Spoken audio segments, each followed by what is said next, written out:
میرے لیے ایک بہت امیر گھرانے سے کنوارے لڑکے کا رشتہ آیا تو ماں نے یہی بتایا کہ میں کنواری ہوں، جبکہ میں پہلے ایک بچے کی ماں اور شادی شدہ تھی۔ شادی کے بعد میرے شوہر نے میرے شکم پر آپریشن کا نشان دیکھا تو ہم ملتان کے ایک متوسط گھرانے سے تعلق رکھتے تھے۔ والد صاحب کو کراچی میں ملازمت ملی تو ہم کراچی آ گئے۔ زندگی سکون سے گزر رہی تھی۔ پھر ابو کے ایک دوست نے انہیں کاروبار کرنے کا مشورہ دیا۔ ابو نے ملتان میں اپنی زمینیں فروخت کیں اور پھر ملازمت چھوڑ کر کاروبار شروع کیا۔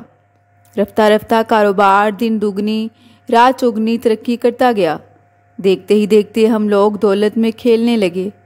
وقت سدا ایک سا نہیں رہتا۔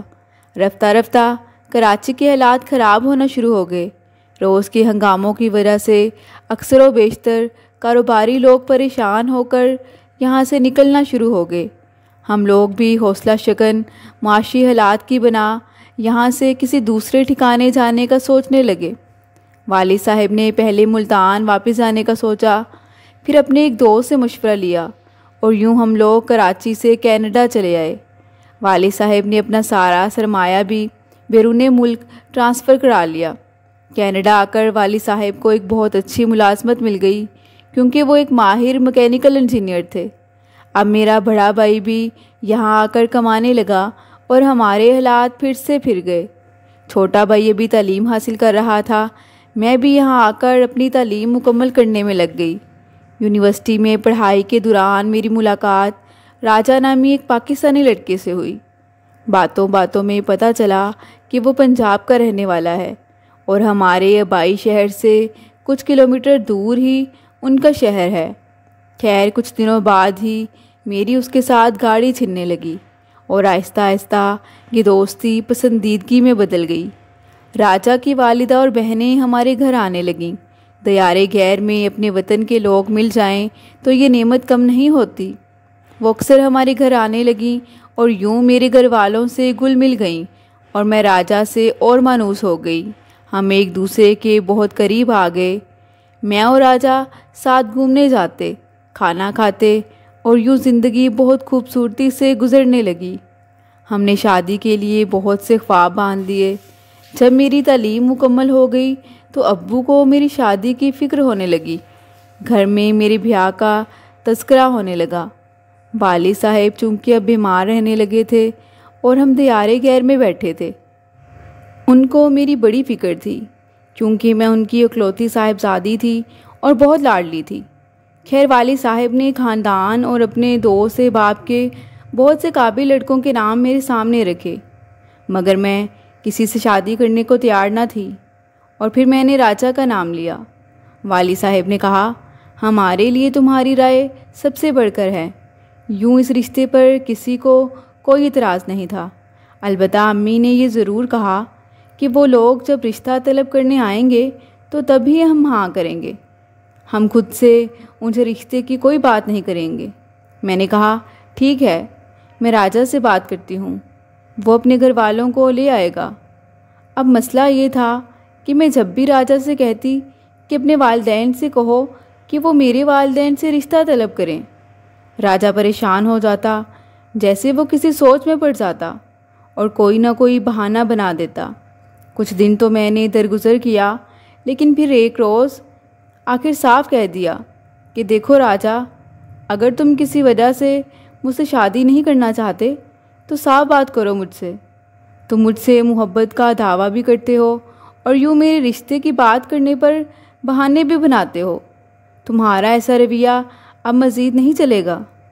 جب میں نے دو ٹوک بات کی تو راجہ سٹپٹا گیا اور اس سے مزید کوئی بہانہ نہیں بن پڑا۔ تب اس نے مجھے بتایا کہ اس کی منگنی بچپن میں پھپھو کی بیٹی سے ہو گئی تھی، مگر وہ اعلیٰ تعلیم حاصل کرنے کی خاطر والد صاحب کے پاس کینیڈا آ گیا اور پھر امی اور بہن بھی یہیں آ گئیں۔ جب میری تم سے ملاقات ہوئی تو تم میرے دل میں اتر گئیں۔ میں اپنی کزن سے شادی نہیں کرنا چاہتا، اس لیے اب میں اس منگنی کو ختم کرنا چاہتا ہوں۔ یہ رشتہ والدین کی اور پھپھو کی مرضی سے ہوا تھا، جس میں میری کوئی مرضی شامل نہ تھی۔ تاہم میرا پاکستان جانا بہت ضروری ہے تاکہ اپنی پھپھو کو سمجھا سکوں کہ وہ وجیہہ سے شادی نہیں کرنا چاہتا۔ یہ خبر میرے لیے بہت پریشان کن تھی، کیونکہ ہم دونوں نے قسمیں کھا کر ایک ساتھ زندگی گزارنے کے عہد و پیمان کیے تھے۔ اگلی صبح راجہ چلا گیا، مگر میری شادابی کو ایک مرجھائے ہوئے پھول کی طرح پامال کر گیا۔ اس نے وہاں جا کر مجھے فون نہ کیا۔ اچانک مجھے میری طبیعت خراب محسوس ہوئی تو میں کچھ پریشان ہو گئی، اور پھر مجھ پر یہ انکشاف ہوا کہ میں امید سے ہوں۔ راجہ بھی چند دن پہلے ہی پاکستان گیا تھا، اب تو بس ہر وقت اس کا انتظار تھا۔ میرا شمار زندوں میں تھا اور نہ مردوں میں۔ دل ہر دم روتا رہتا تھا، مگر زبان پر صبر کے تالے لگ گئے۔ لب کھولتی تو اپنے ہی رسوائی تھی۔ خدا خدا کر کے راجہ کا فون آ گیا کہ وہ بخیریت پاکستان پہنچ چکا ہے۔ میں ہزاروں میل دور اس کے ہر فون کال کو زندگی کی نوید سمجھتی اور اسی انتظار میں رہتی کہ وہ فون کر کے بتائے کہ کب واپس آ رہا ہے۔ وہ وہاں 3 ماہ رہا اور پھر لوٹ آیا۔ اس کے والدین بھی ساتھ آ گئے۔ انہوں نے میرے والدین سے میرا رشتہ مانگا۔ میری خوشی دیدنی تھی۔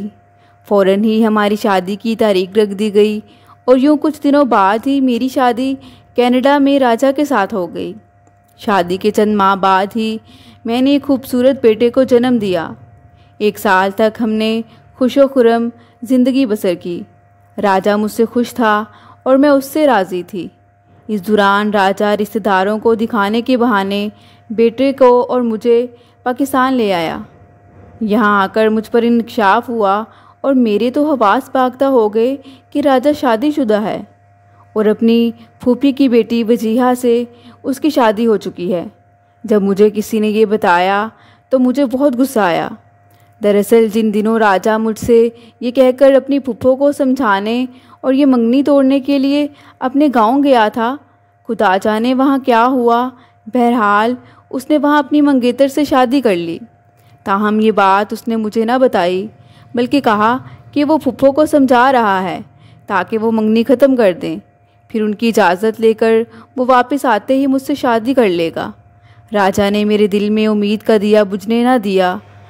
اس کے والدین نے بھی کینیڈا آ کر مجھے یا میرے والدین کو کچھ نہ بتایا، تو وہ یوں میرا رشتہ طلب کرنے آ گئے۔ میں اب راجہ پر برس پڑی کہ تم نے مجھے کیوں دھوکہ دیا اور جھوٹ بولا۔ اگر تم نے وجیہہ سے پاکستان میں شادی کر لی تھی تو مجھے آ کر کیوں نہ بتایا، اور دھوکے سے میرے ساتھ شادی کیوں کی؟ اگر میں چاہتی تو اس کی شکایت کینیڈین ایمبیسی میں کر سکتی تھی، مگر میرے والدین نے ایسا نہ کرنے دیا اور کہا کہ ہمارے مذہب میں مرد کو دوسری شادی کی اجازت ہے، تم اس کو روک نہیں سکتی ہو۔ اگر تم اس کے ساتھ نہیں رہنا چاہتی تو کھلا لے سکتی ہو۔ مجھے اب راجہ سے جیسے نفرت سی ہو گئی تھی، جسے میں نے اس قدر چاہا تھا۔ میں ایسے دھوکے باز مرد کے ساتھ اب مزید نہیں رہنا چاہتی تھی، مگر حقیقت میں مجھ کو نہ جانے کیوں راجہ سے محبت بھی تھی، اور میں اس کو تکلیف میں نہیں دیکھ سکتی تھی۔ بس میں نے اس کی شکایت کی اور نہ اس سے کھلا لی، بس خاموشی اختیار کر لی اور اپنے بیٹے کو لے کر والدین کے پاس آ گئی۔ راجہ نے پہلے مجھے منانے کی کوشش کی، مگر میں سوتن کے ساتھ رہنے کو تیار نہ تھی۔ کیوں اس نے میری نیکیوں کا یہ بدلہ دیا کہ ایک روز جب میں والدین کے آبائی گھر سے اپنے بیٹے کے ساتھ باہر واک کو آئی تو وہ میرا بیٹا مجھ سے لے کر غائب ہو گیا۔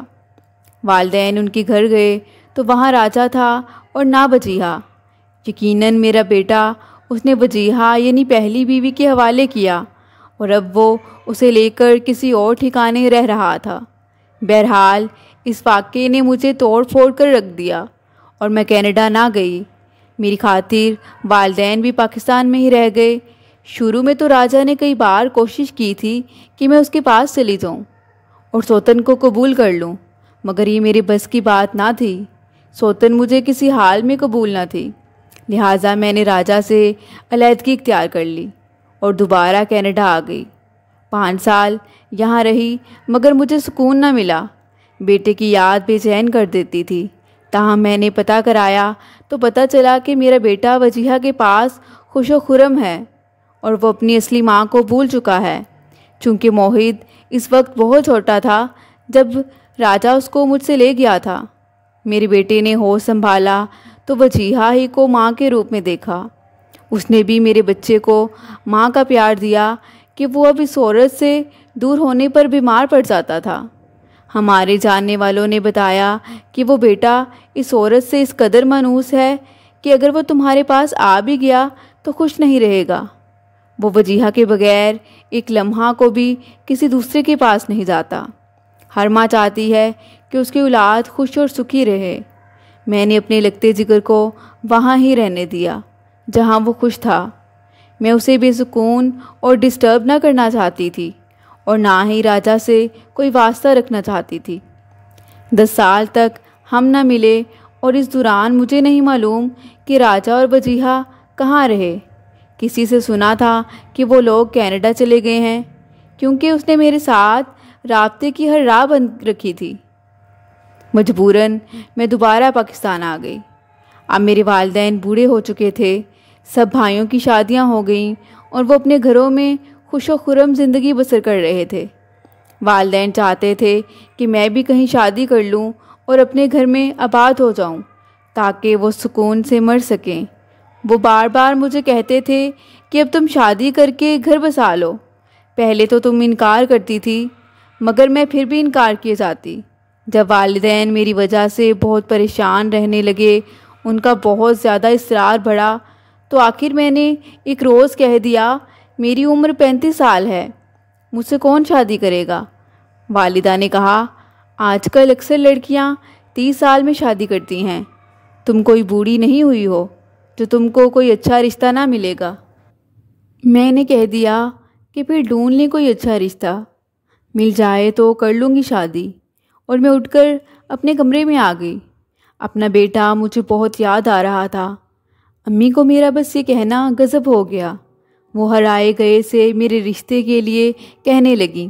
2-4 رشتے ملنے والیوں کے توسط سے آئے بھی، مگر وہ پہلی بیوی کو طلاق دے چکے تھے یا پھر بیوی فوت ہو جانے کی صورت میں انہوں نے اپنے بچوں کی پرورش کے لیے شادی کرنی تھی۔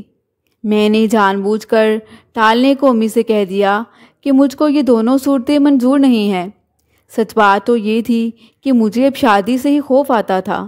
میری یہ نہ سمجھ میں آنے والی شرط سن کر جھل بن کر امی کہنے لگیں کہ تو بھی تو ایک بچے کی ماں ہے، اور اب تم کو کنوارا لڑکا کہاں بیانے آئے گا؟ ایسے ہی رشتے ملیں گے۔ مجھ کو شادی کا اب کوئی شوق ہی نہ تھا۔ ماں کو ٹالنے کے لیے ایسی شرط لگائی تھی کہ شادی کروں گی تو کسی ایسے سے جو کنوارا ہو اور آفیسر ہو، خوبصورت بھی ہو۔ تب امی دل ملا کر بولتی، یوں کہو نا کہ تیری شادی کرنے کی مرضی ہی نہیں ہے، خدا چاہے تو سب کچھ ہو سکتا ہے۔ ایک دن میری بھابھی نے اخبار میں ضرورت رشتہ کا اشتہار پڑھا کہ ایک آفیسر لڑکے کے لیے کسی خوبصورت پڑھی لکھی لڑکی کا رشتہ چاہیے۔ ذات پات جہیز وغیرہ کی کوئی ضرورت نہیں، بس شرافت ہونا ضروری ہے۔ بھابھی نے ازرا مذاق فون کر دیا کہ کیا بنتا ہے۔ ادھر سے لڑکے کی ماں نے فون اٹھایا۔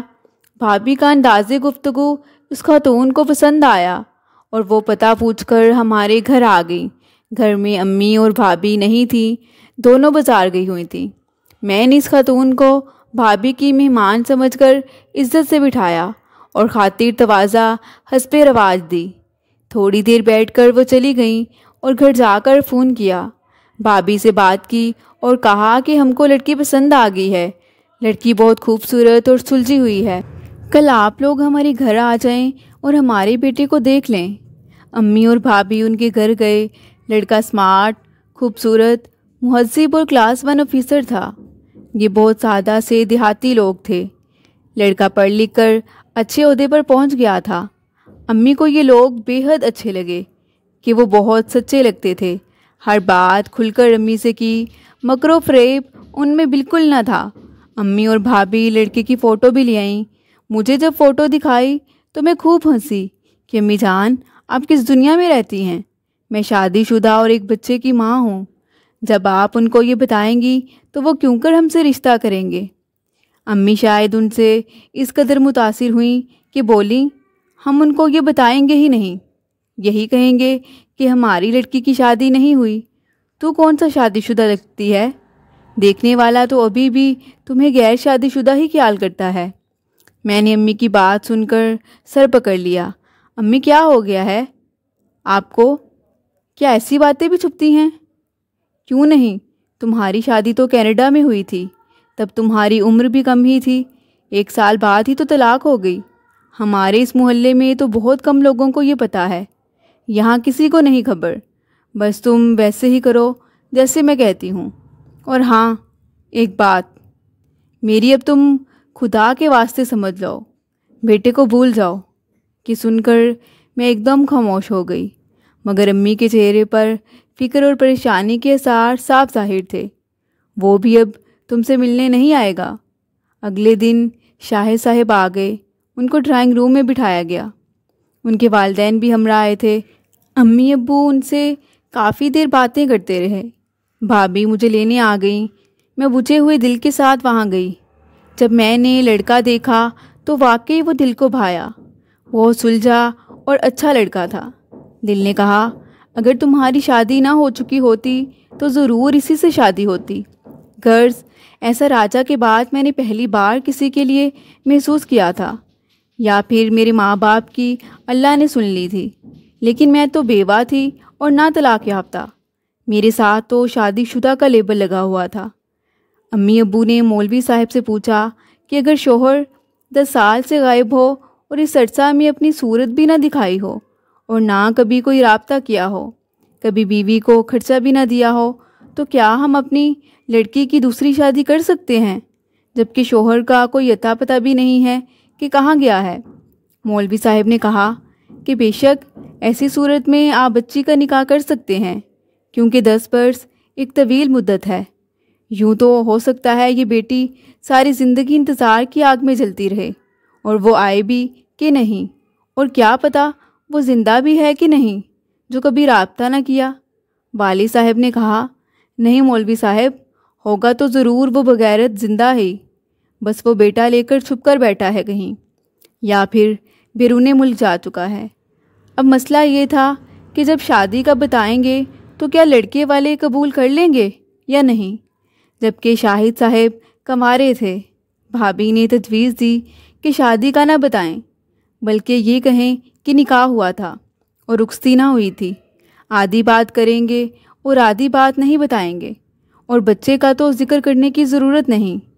جب دل پر پتھر کی سل رکھ ہی لی ہے تو اب اپنے زخم ہر کسی کو دکھانا ٹھیک نہیں ہے۔ راجا بدنیت تھا، بدنیتی سے بیٹا چھین کر لے گیا ہے۔ اگر اچھی نیت ہوتی تو اس عرصے میں ایک بار ملانے تو لے آتا۔ وہ اب بھی نہ آئے گا اور نہ بچے کو ہی ملائے گا۔ ابھی نمرہ جوان ہے تو دوبارہ صاحب اولاد ہونے کا امکان بھی ہے۔ اس طرح یہ زندگی کی نئی خوشیاں پا کر اپنے سارے دکھ درد بھول جائے گی۔ آخر اسے بھی تو جینے کا حق ہے۔ اس قسم کی باتیں کر کے امی اور بھابھی نے مجھ کو آمادہ کر لیا۔ والی صاحب کہتے تھے کہ شاہد کو اصل حقیقت بتا دو، تم لوگ غلط کر رہے ہو، مگر امی نے صاف منع کر دیا اور کہا اس کو نئی زندگی کی شروعات کرنے دو، آگے خدا مدد کرے گا۔ میری امی نے یہ نہیں سوچا کہ اس طرح تو خدا جھوٹوں کی مدد نہیں کرتا، اور ایسے معاملات میں بھی جھوٹ نہیں بولنا چاہیے۔ شاہد اور اس کے گھر والوں کو اندھیرے میں رکھا گیا اور انہیں یہی کہا گیا کہ میں غیر شادی شدہ ہوں۔ 5 سال پہلے اپنے کزن سے نکاح ہوا تھا، مگر وہ کینیڈا چلا گیا تو پھر طلاق ہو گئی، ابھی رخصتی نہیں ہوئی تھی۔ خیر شادی ہو گئی۔ شاہد کی فیملی بے حد سیدھے سادے لوگ تھے، انہوں نے مجھ پر کوئی شک نہ کیا، اور شاہد بھی یوں تو ایک شریف النفس انسان تھے۔ انہوں نے جب میرے شکم پر آپریشن کا نشان دیکھا تو اس بارے میں پوچھا۔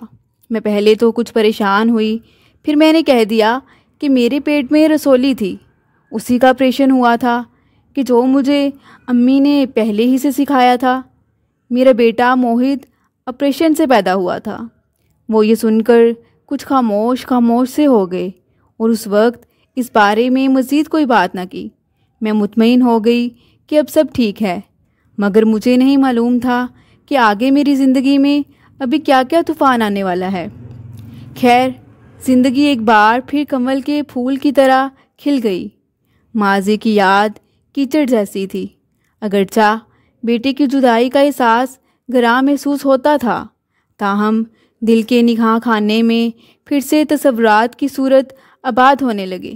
میں نے شاہد سے نکاح ثانی صرف اس لیے کیا تھا کہ والدین کے لیے میرا وجود اب گھر میں شدید غم و فکر کا سبب بن رہا تھا۔ ادھر راجا کو غائب ہوئے بھی ایک طویل عرصہ ہو گیا تھا۔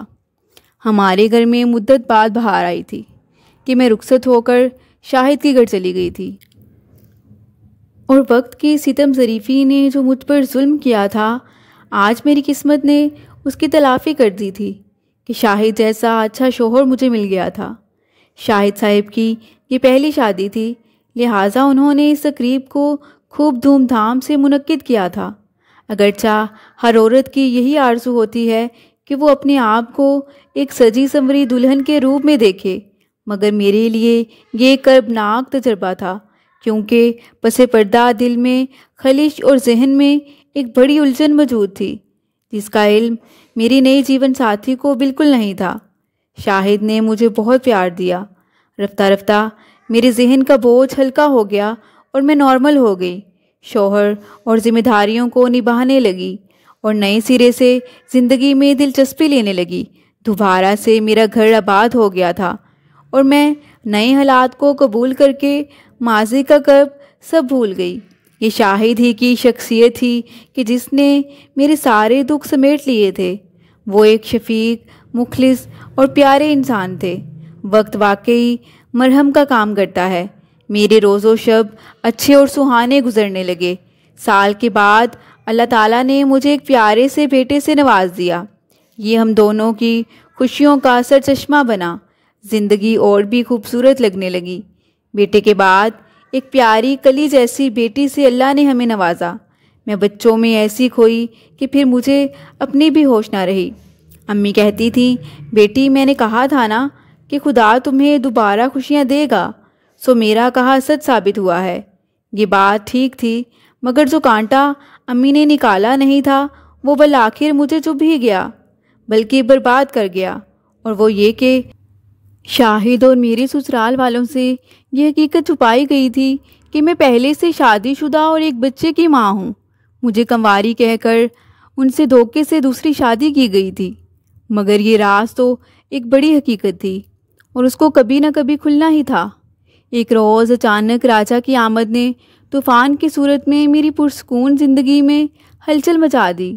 ایک روز جیسا کہ میں اور شاہد بچوں سمیت امی ابو کی طرف آئے ہوئے تھے، ہم سب صوفوں پر بیٹھ کر چائے پی رہے تھے اور ساتھ گپ شپ کر رہے تھے۔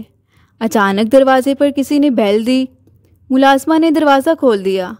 تبھی راجا اور میرا بیٹا موہت دونوں دروازے سے اندر آ گئے۔ آتے ہی راجا نے موہت سے کہا، دیکھو یہ ہیں تمہاری ماما۔ اب تم بڑے ہو اور جان چکے ہو کہ وجیہہ تمہاری اصل ماں نہیں ہے بلکہ سوتیلی ماں تھی، اور تم اصرار کرتے تھے کہ میں تمہیں تمہاری حقیقی ماں کے پاس لے چلوں۔ آج مل لو اپنی حقیقی ماما سے۔ وہ دیکھو، وہ تمہارے نانا ابو اور نانی امی ہیں، آگے بڑھ کر ان کو سلام کرو۔ راجا کو یوں اچانک دیکھ کر ہم سب دھنگ تھے۔ انہونی ہو چکی تھی۔ موہت مجھے مسلسل دیکھے جا رہا تھا اور شاید میرے گلے سے لگنے کو منتظر تھا، اور میں بت بنی ساکت بیٹھی تھی۔ شاہد پھٹی پھٹی آنکھوں سے کبھی موہت کو، کبھی راجا کو اور کبھی مجھے دیکھ رہے تھے۔ موہت اب ایک جوان گھبرو کا روپ دھار چکا تھا۔ بالآخر امی جان اٹھیں اور انہوں نے موہت کو گلے سے لگا لیا۔ وہ بے اختیار اس کا منہ چوم رہی تھی اور آنسو ان کی آنکھوں سے گر رہے تھے، جیسا کہ میرا دل غم سے پھٹا جا رہا تھا، مگر میری آنکھیں خشک تھیں۔ اس منظر کی تاب نہ لاتے ہوئے شاہد گھر سے باہر نکل گئے اور ان کے پیچھے میرے تینوں بچے بھی گاڑی میں بیٹھ کر گھر چلے گئے۔ یہ سب کچھ ایسا اچانک ہوا کہ خدا نے مجھ کو سنبھلنے کا موقع ہی نہ دیا۔ جب میری شاہد سے شادی نہ ہوئی تھی کہ میں ایسے ہی کسی سین کا تصور کرتی تھی کہ کاش کبھی یوں ہو جائے، میں گھر میں بیٹھی ہوں، بیل بجے اور راجا موہت کو لے کر آ جائے اور پھر میرا بیٹا میرے سینے سے لپٹ جائے۔ کبھی کی دعا کبھی قبول ہو جاتی ہے۔ میری دعائیں بھی قبول ہوئیں، مگر کب؟ جب مجھے ان کے قبول ہونے کی چاہ نہ رہی تھی۔ میں زندگی میں اتنی آگے نکل گئی تھی کہ اب پلٹ کر دیکھنے کا حوصلہ نہیں تھا۔ موہت تو واپس آ گیا، مگر میرے تینوں باقی بچے مجھ سے بچھڑ گئے۔ شاہد لاکھ اچھے سہی، مگر وہ اس امر پر سمجھوتا کرنے پر راضی نہ ہوئے کہ میں نے انہیں اتنا بڑا دھوکہ دیا، ان سے ایسی بات چھپائی جس کو کبھی نہ کبھی آشکار ہونا ہی تھا۔ انہوں نے مجھ سے قطع تعلق کر لیا۔ وہ بچوں سے اتنا پیار کرتے تھے کہ میری ہمت نہ تھی کہ ان سے بچے لیتی، اور نہ بچے باپ کو چھوڑنے پر راضی تھے۔ مجھے ہی ایک بار پھر صبر کرنا پڑا۔ راجا نے بتایا کہ وجیہہ فوت ہو گئی ہے، اس کے بھی 3 بچے ہیں جن کی دیکھ بھال کے لیے انہیں ایک ماں کی ضرورت تھی۔ اس عورت کا کوئی قصور نہ تھا، اسے تو راجا نے میری سوتن بنایا تھا، یا مجھ کو اس کی سوتن بنا دیا تھا۔ اس عورت نے میرے بیٹے کو پھر بھی شفیق ہستی کی طرح سگی ماں بن کر پالا تھا۔ امی ابو نے شاہد کو منانے کی بہت کوشش کی، مگر وہ نہیں مانے، کیونکہ جو لوگ آپ کے ساتھ بہت زیادہ مخلص ہوں اور جب ان کو آپ کی طرف سے دھوکہ ملے تو وہ بالکل ہی ٹوٹ کر رہ جاتے ہیں۔ میں تو والدین کے گھر ملنے آئی تھی اور پھر یہیں کی ہو کر رہ گئی۔ شاہد نے نہ جانے میرے بچوں سے کیا کہا کہ وہ دوبارہ مجھ سے ملنے نہیں آئے۔ راجا موہت کو میرے پاس چھوڑ گیا اور اب وہ اسے ملنے کے بہانے ہمارے گھر آنے لگا۔ امی ابو موہت کو اپنے گھر سے نہیں نکال سکتے تھے، اور راجا دروازے پر کھڑا ہو جاتا کہ موہت سے ملنا ہے۔ وہ اس طرح کوشش کرتا کہ مجھ سے ملے اور اپنی مظلومیت کا رو نہ روئے، مگر میں اسے اب اس قدر نفرت کرتی تھی کہ بیٹے کے اصرار اور منت سماجت کے باوجود اس کی طرف آنکھ اٹھا کر دیکھنا بھی گوارا نہ کرتی تھی۔ موہت میرا بیٹا تھا اور مجھ سے ایک مدت تک دور رہا تھا۔ ماں کی ممتا پیاسی تھی، اس لیے اس کو خود سے دور نہ کیا، مگر اس کے باپ کے ساتھ دوبارہ رہنا مجھے کسی صورت گوارا نہ ہوا۔ یہاں تک کہ جب میرے بیٹے نے بہت اصرار کیا، پاؤں کو ہاتھ تک لگایا، تب بھی میں نے کہہ دیا کہ بیٹے، اس شخص نے دوسری بار میرا گھر برباد کیا ہے، میرے بچوں کو مجھ سے دوبارہ جدا کیا ہے، میں اس کو معاف نہیں کر سکتی۔ بے شک وہ تمہارا باپ ہے اور تم اس سے محبت کرتے ہو اور تم اس کے ساتھ جا بھی سکتے ہو، مگر مجھے کوئی راجا کے ساتھ صلح کرنے پر اب بھی مجبور نہ کرے۔ موہت ایک برس میرے ساتھ رہا، پھر وہ باپ کے پاس چلا گیا، کیونکہ وہ عمر کے اس دور میں تھا کہ اس کو ماں سے زیادہ اب باپ کی ضرورت تھی، اور وہ باپ سے بہت ہی زیادہ مانوس تھا۔ آج میں ممتا بھرا دل لیے اپنے بچوں کی دید کو، ان کی رفاقت کو ترستی ہوں۔ کاش ہم شاہد سے جھوٹ نہ بولتے۔ میں یہ عرض کرنا چاہوں گی کہ آپ بھی کبھی کسی سے ایسا دھوکہ نہ کریں، ایسا جھوٹ نہ بولیں جو اتنی زندگیاں برباد کر دے۔ مزید دلچسپ سچی کہانیوں کے لیے چینل کو سبسکرائب کریں۔